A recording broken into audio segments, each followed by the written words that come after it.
when we were early in pre-production, said, okay, we need to find a costume designer.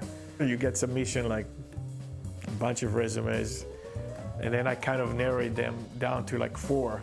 Those 4 that I narrowed down, I called around me and Tom, line producer, and see what people are saying, on what other producers are saying about the costume designers. And across the board, everybody loved Jenny. So I said, here are the people that kind of narrow it down. Jenny's getting thumbs up from everybody. I always try to read it from an audience perspective. I try to read it from a place of not necessarily designing it in my head. She read it, and she was in, but I don't think she knew us. And I said to her, this movie is gonna be fun. You're gonna have, like, I'm telling you, we're gonna have a great cast. But when I sent it to her, there was nobody. And I didn't know who anybody was in it either. So that's also, it was very creative and like reading a juicy book. And I think that's the way that Rian writes it, or wrote it. For me, that first read, I felt like I was reading something that could jump off the page to me. So this is my first time working with Jenny Egan, our costume designer. She's incredible. And she had a really deceptively difficult task with this, which is we had to get each character as distinct as the characters on the clue board, but we couldn't have them feel like they were in costumes. Pushing it over the top, but without being so obvious. Especially in Water, I think Ryan always had these ideas. But I think when she came on board, after the conversation, she kind of, basically pulled some stuff from magazine and stuff, and you could see that right away they were in sync. Well, knowing that this was a contemporary film, which is always, it's fun and you're sort of limitless in a way.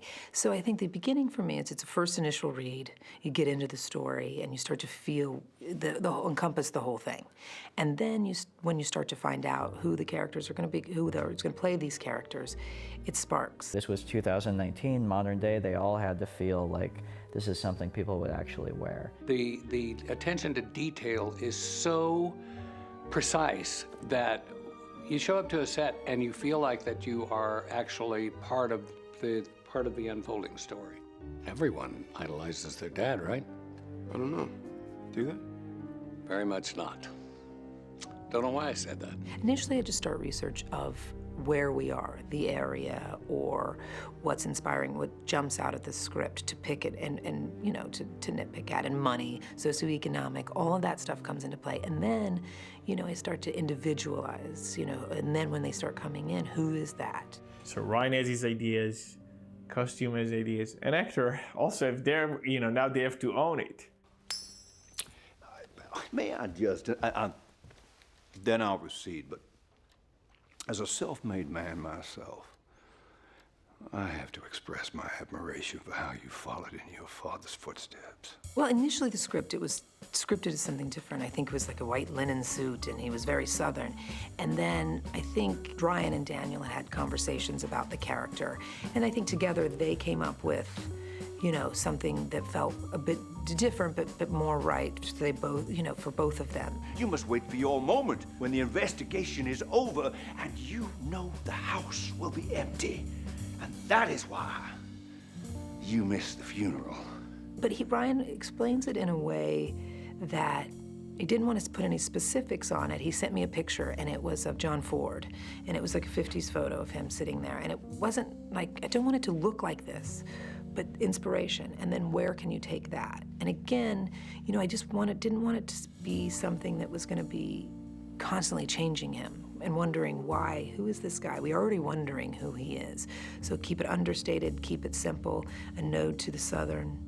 We have things in there, a handkerchief or the floral ties or the floral socks. We wanted that touch to be a little eccentric, but not going over the top, and just keeping it, again, the subtleties in those things, and will the audience find those? And, making it interesting, but there, so everybody's just as curious about who he might be. Yeah, it was also fun just because we had some beautiful, beautiful clothes. That was kind of like fall in New England, sweaters and knits and jackets and coats, and just, we had a lot of fun stuff to play with. Dressing Chris Evans with all the sweaters, with the holes and whatever, which I think was Ryan's idea, but... Oh, Chris Evans, he's so fun to dress because he gets very, he's so open to whatever you have. And, you know, when somebody scripts it, it's a very rich, you know, eccentric, you know, doesn't care about the clothes, you know, just doesn't care about the money. So you can go anywhere. It's like, oh, I get money to spend, you know, and get him in those fun clothes, and then, but rough it up, you know. It's as if he takes that car and could park it in the parking lot and leave it for the rest of days. You know, he just throws his clothes on the floor, disrespects them, but spends a lot of money, like walking around, you know, just where you think, gosh, those shoes are more than months my rent or something like that, but being able to age them and really give them a life. And Chris was so open to it. And yeah, whatever you want. I think this could be the best thing to happen to all of you. The process between all three, usually the cast and Rian and her, was like seamless. A couple of suits that looked pretty good. One really bad taste suit, which I loved, with huge checks on it. You know, huge, like 6-inch checks. Oh, God. So I had that done, and she made it look very elegant, I must say. I think about it in a way, you know, you have such exceptional actors. I mean, Christopher Plummer playing that part of Harlan, and then, you know, how can we, I don't want to take all the attention away from that. You know, he's going to give such a tremendous performance no matter what it is. Why do men instinctively pull at loose threads on their parachutes? What? So you kind of want everything here, and you want to be able to catch every line and catch every phrase, but it's an immediate, you know, you want to know immediately who he is. And so that's kind of where Rian was, because we just, you know, there's not a lot of changes, especially for that character. And so we needed to sell it quickly about having some wealth, but also being a human being. And I think Joni did a really great job of, in subtle ways, really making each character pop. I think the most challenging part was probably time, in terms of management time. With such a wonderful cast like this and extraordinary actors, they're gonna be busy. You know, they're gonna be off doing other things. And, you know, the puzzle pieces that had to be put together in order to get them all here and to work together. And again, you have to remember also with very short notice, because we would hire some of those people like a week before the movie, and then they're only going to be able to come 2 days before we start shooting, so you have to go do the shopping for them, you have to measure them, you have to be doing this, and we still be able, hopefully they like what you chose.